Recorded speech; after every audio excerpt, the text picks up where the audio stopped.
I'm back. Did you miss me? I know a lot of you have been wondering where I've been, and we'll get to that in just a second, but right now, it's actually raining in Southern California, which means I have a very rare opportunity to add Lotad to my Pokedex.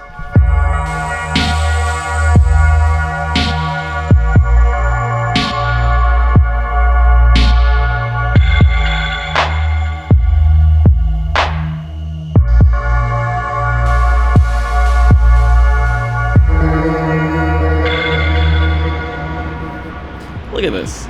They're all over the place. And one right in front of me. And you know what? Since there's so many of them, might as well just put an egg on. Weather changes in Pokemon Go every hour. Right now it's 12:36, which means I have, potentially, at the very least, 24 more minutes of rain. And if there's 3 Lotad right here, then I'm sure there's a lot more if I keep walking around. Is that him? How's it going, man? How's it going? Right here it is, but hey, check this out. If you hadn't noticed already, we're going AR+. It's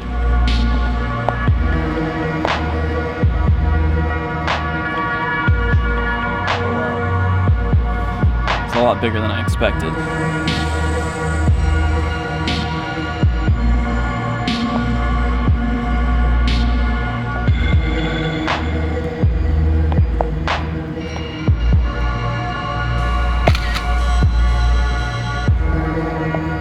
Yeah, I got an iPhone 10. Sprint hooked me up, so I've been having a lot of fun with this. It's also kind of difficult to use.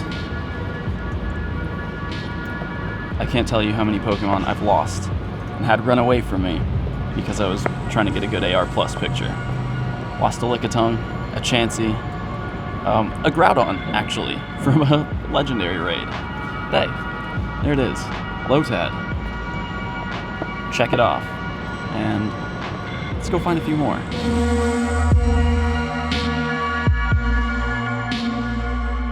Alright, here's another pair right here, and we're just going handheld on this one. I should actually be pineapping these. Since rain is so rare in Southern California, I don't know when I'm going to get another chance to catch Lotad. And Lotad does not only spawn in rain, but it's an example of a Pokemon that is heavily correlated with its preferred type of weather, meaning in the rain, you're going to see a lot more Lotad than you would see in any other type of weather. Personally, obviously, you just saw me catch my first one. I forgot to pineapple that. I have not seen Lotad until now, until it's actually raining in LA, in Long Beach, and in the game. So there it is. If you haven't seen Lotad yet, wait for the rain. I've got some time left before the weather changes, so maybe I'll just head down to the pike. Okay, well, oh, yeah, they're here. Lotad's here. Wailmer's here as well. Only 1 minute left until the weather changes. It's gonna be 1 o'clock. It's hard to throw Pokeballs when your screen is a little wet.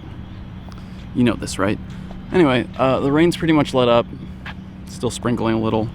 Still cloudy, so as this not battle, but encounter. Is it still raining? Still raining. Perfect. It's 1 o'clock. The weather has not changed, and there's 2 Wailmer right here, which I'm happy with. Oh no, it just changed. My phone's clock must be a little ahead of server time because that was a terrible throw. Because it's now just lightly raining, and it looks like cloudy has become the dominant weather in game. Let's see.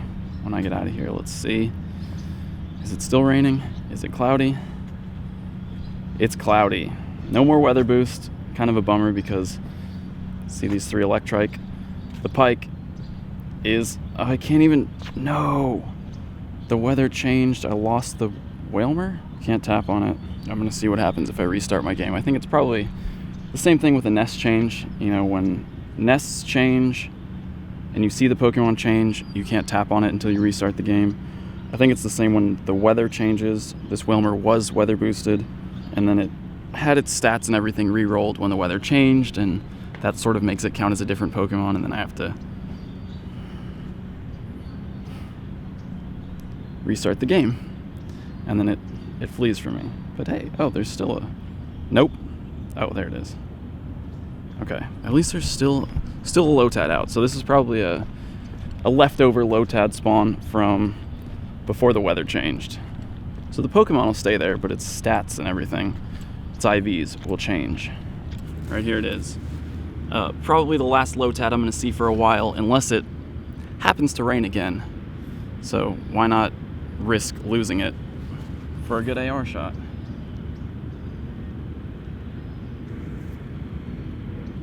Okay, cool, my game crashed, but I mean, I got some shots. This is actually a perfect location for me to take these photos, for me to catch this Lotad, because it allows me to segue very smoothly into the next thing I wanted to mention, which is I finally got it. I finally got it. I don't know if you thought I was talking about the iPhone, but no, I'm talking about the most coveted item in Pokemon Go. I finally got my EX Raid Pass. I finally got invited to my first ever EX Raid right here at the Lighthouse. So next Tuesday, January 16th at 5:30 p.m., I will be right back here for my first ever EX Raid. If you want to come say hi, Tuesday, 5:30, I'll be here. Let me just clean up these spawns. And speaking of EX Raids, we actually have quite a bit to talk about. One, about the EX system itself, and two, about some interesting, very interesting new research that's coming out that helps us figure out where EX Raids can take place, where gyms can be placed, how Pokemon spawn points work, how Pokestops are placed. So much new information in Pokemon Go. Stay tuned. I'm headed back up from the pike. It's starting to rain again, so maybe it'll turn back to rain in the game at 2 o'clock, who knows. But for now, there's another brand new spawn. For me, I have not seen a Phoebus yet. This is probably one of the rarest new Gen 3 Pokemon from the water type wave, and I think the last basic water type that I haven't caught yet. And basic, of course, in Pokemon terms means an unevolved Pokemon, not a Pokemon that likes pumpkin spice lattes. There it is, out here in the rain. My first ever wild Phoebus, 55 CP. Giving it a pineapple berry because who knows when I'm going to see another one. Screen's a little wet. There we go. Great throw on the side.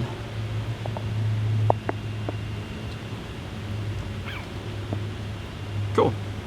2 new Pokedex entries today. I love it when it rains in LA. So Phoebus is unique, and we've talked about this before, but Phoebus requires 100 candies and 20 kilometers walked as your buddy.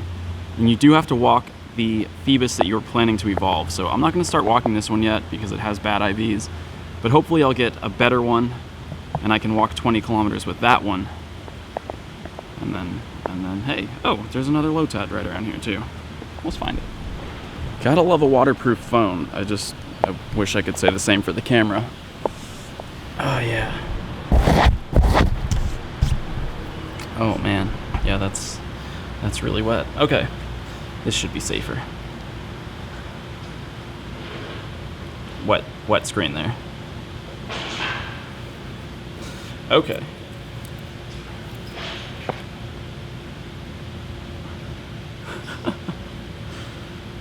All right, that's that. After this quick detour, let's get back to the new information.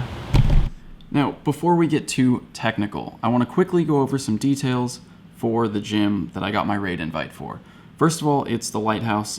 It's a gym that I've interacted with a lot in the past, but if you look at my stats here, I do have a silver badge, just barely, but I have 0 victories, 0 time defended, and I've fed 1 berry to this gym. So this silver badge was obtained entirely by raiding, and because the pike is such a hotspot for spoofing activity, the gyms there turn over so quickly that since the gym rework, I really haven't bothered with them at all, because even if I take down a gym there, I put some Pokemon in, it might fill up quickly with spoofers Pokemon, but other spoofers are going to take it down within 10 minutes. So it's really not even worth my time to try to put Pokemon in there, because I'm not going to hold it. So obviously this is a low silver badge, but I have done a few raids down at the gym. I've done a few raids at all the gyms at the Pike, and there are a few of them that are eligible for EX raids. Technically they should all be eligible, but we'll talk about that in a second. Of course I am excited to have my first EX raid invite, but I still think the system is incredibly flawed. Niantic outlined a few months ago what you would need to do to increase your chances of earning an EX raid invitation. That included things like doing more raids. Players who do more raids are going to be more likely to get a pass, raid at gyms in sponsored locations or within parks, and obviously have a higher level gym badge. But it doesn't seem like the system is rewarding players who are the most dedicated to the game and to raiding. Reversal still hasn't gotten an EX raid invite. Brandon Tan, who's done over 4,000 raids, still hasn't gotten an EX raid invite. There are a lot of very high-level players, a lot of dedicated players who are out raiding multiple times a day who still don't have invites. And it seems like every time a new wave of EX invites goes out, there are, 20, 30 people who get invited to the raid who are happy, and then you have the rest of the people in the community who are upset that they still haven't gotten an invite, when some people are getting 2, 3, even their 4th EX invite at this point. I think it's clear by now that the community is not happy with the EX raid invite system, and one solution, one suggestion that I've come up with is the idea of having an EX raid invite as a reward for leveling up. Maybe you don't get it until you hit level 40, which is a huge goal, but as of now, there's really no reward for hitting level 40. If reaching level 40 meant you would get an EX raid invite, I think a lot more players would be motivated to actually grind for XP or play a lot more frequently to reach level 40 so they could have a chance to get Mewtwo. Now obviously, if everyone's getting their passes at different times, there would need to be EX raids popping up the same way that normal raids pop up. So maybe at a much lower spawn rate, but every once in a while. So maybe if you have an EX raid invite, you can see where EX raids are taking place around you or when they're scheduled for. So let's say you reach level 40 on Friday, you get your EX raid invite for reaching level 40. You can then look at a list of where upcoming raids would be during the next week. And then you would be able to sort of RSVP to a raid so that when other players look at the list of EX raid invites taking place in the next week, they can see how many people are confirmed going to each one, and that could influence their decision of which one to attend. Obviously, sometimes you wouldn't have enough players to complete the one that you RSVP for, but in that case, you wouldn't lose your pass until you actually defeat the Mewtwo or the raid boss. So even if only 4 or 5 people show up to the raid that you can go to, you won't lose your pass and you can still try again next week, or even the next day, honestly. I don't know, that's just my idea. That's my suggestion for how EX raids could be improved. You have a clear goal, reach level 40, you get a pass, and then you get to choose which EX raid to attend. That way, 1, it's obvious, it's clear how you earn a pass. 2, you don't have people missing their raids because of work or family obligations. And 3, well, there is no 3, but generally things sound better in 3s, so I just instinctively said 3.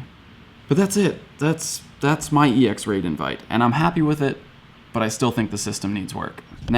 Now it's time to get technical. Way more technical than I've been here on the channel in quite a while. So if you missed this stuff, here it is. Okay, seeing as this video is already 13.5 minutes long, I'm just gonna cut it here because the next section, the technical stuff, is also very long. So that will get uploaded later today as a separate video. So that's right, 2 days. 2 days? 2 videos. 2 videos for my first day back. And again, obviously this wasn't a Singapore video, but I'll explain a little bit what's going on with the Singapore videos. They're still coming, but you'll get the full explanation in the second video. Stay tuned for that.